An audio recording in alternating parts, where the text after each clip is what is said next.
Scotiabank Saddledome. We're through 40 minutes of play. Game number 3 of this best-of-7 series that the Hurricanes lead 2-0. This is the second intermission, brought to you by DA Building Systems. And a very special guest, a guy you'll know, his name and his voice. Peter Loubardias joining us after 2 periods of play, and of course current color commentator for the Calgary Flames on Sportsnet 960 The Fan in Calgary, longtime WHL and junior hockey follower. I guess, Peter, first off, your thoughts on the first 40 minutes of this one? Well, it was interesting, because exciting and entertaining third period. You talked about your time covering junior hockey, of course, former radio voice of the Regina Pats. You've done all kinds of work with Sportsnet, following junior hockey, WHL and Shaw. Of course, you have a pretty busy schedule with the Calgary Flames broadcast schedule all over the continent. Do you still get to follow the WHL as close as you'd like to? I say it every time anybody asks. Junior hockey go on until the day I leave the earth. What stands out about your time covering and broadcasting in the WHL? What's if you had to pinpoint? Maybe it's a loaded question. I don't know if it's a loaded question. I think it's a great question. I think it's a hard question. So many things, Dustin. It's been such a big deal. I guess the last thought quickly, Peter, I'd be remiss if I didn't ask you about the Calgary Flames leading the Western Conference right now. A lot of excitement, I imagine, around that team. Well, it's been their best. They might have the second best year record-wise in their entire franchise. So now, your second period scoring summary, brought to you by CEP Automotive. Well, you wouldn't expect it to be easy in Game 7, and it's not for either side, as it's 3-2 for Calgary through 2 periods of play. This is the DA Building Systems second intermission. Take a look at the CEP Automotive scoring summary. A pair of goals by Carson Folk and another by Riley Fiddler-Schultz in the first period had Calgary in front 3-0 after 1 period of play. But in the second, the Hurricanes would get a couple. Zach Cox at .249 from Stringer and Jones, making it 3-1. For Cox, his second in as many games for him.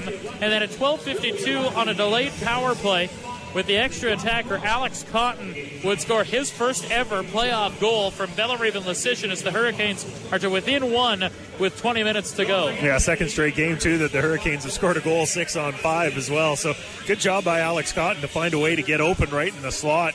Great pass by Jordy Bellerive. You needed that goal. It would have been great to get one more to tie it heading into the third, but beggars can't be choosers. We're down by 1. We'll take that after being down by 3 after the first.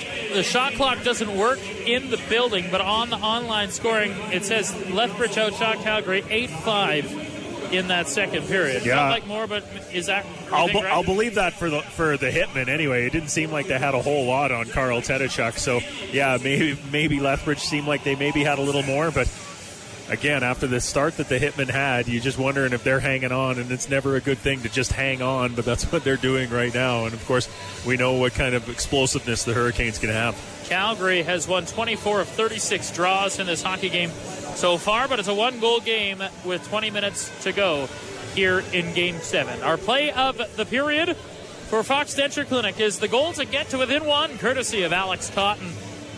Leschyshyn right boards, down low Bellerive, cross seam shot, scores! Alex Cotton! Welcome to Game 7, Mr. Cotton! You've got a goal, and the Hurricanes are to within 1. All right, Ron, talk about hometown hockey this weekend. What can people expect here in Lethbridge? Well, it's going to be a fantastic celebration, I think, Dustin. Crazy hockey town, I don't have to tell you that. This is year 5 for Rogers Hometown Hockey. How have you seen it grow over the course of the time? Well, I think, Tara has become full-time co-host, and that was I think that's been kind of the secret. One of the things I love, and I imagine it has to be the same for you and Tara as well, is the storytelling and the people that you guys uncover and give to the national audience. Is that one of the things you love most about hometown hockey? For sure. And a great example, so John Shorthouse will call the game. You being a play-by-play guy, you've seen John's work, and he's a fabulous broadcaster. So we have the Vancouver Canucks Dallas Stars as our NHL game. Turns out John Shorthouse's mom, Ann, is from Lethbridge. Her dad is Gilbert Patterson, after whom the Gilbert Patterson Middle School is named. Joining me now, Dustin Forbes, play-by-play announcer for the Lethbridge Hurricanes from the WHL. How are you doing today, Dustin?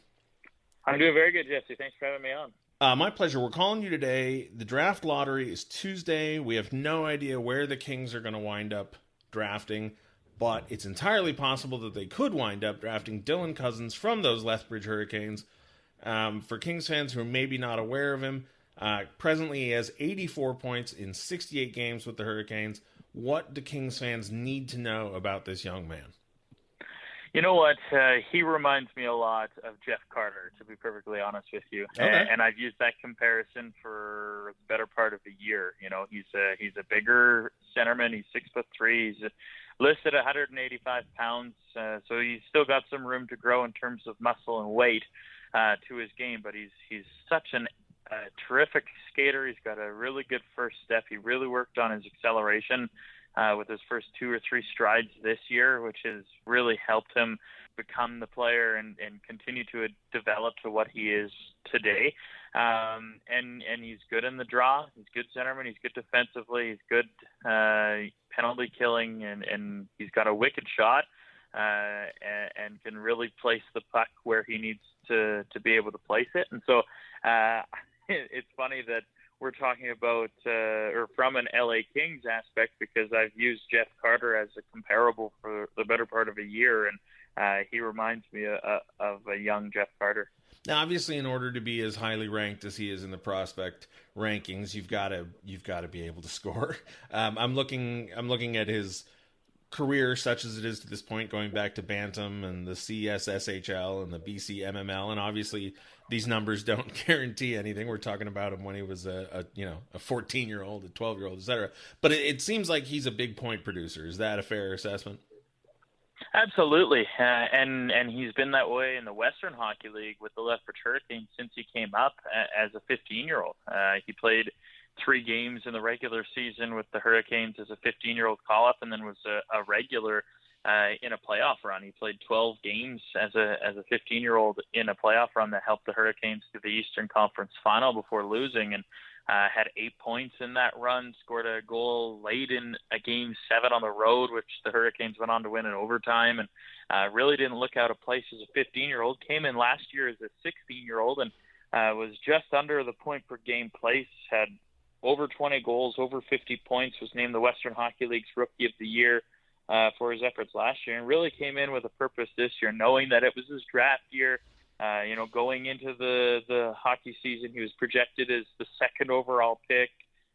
He's since, I think, listed at 3 or 4 in that, 3 to 5 range right now for the draft in Vancouver at the end of June, and had a really good year, 84 points, had 34 goals in 68 games, so scores every other game basically, and was pretty good in the playoffs, albeit in a first-round defeat for the Lethbridge Hurricanes this year. And he was really able to take his game to the next level, played high minutes, was a key cog on a pretty good Hurricanes team during the regular season, and progressed and has continued to progress in his 2.5, if you will, years with the Hurricanes.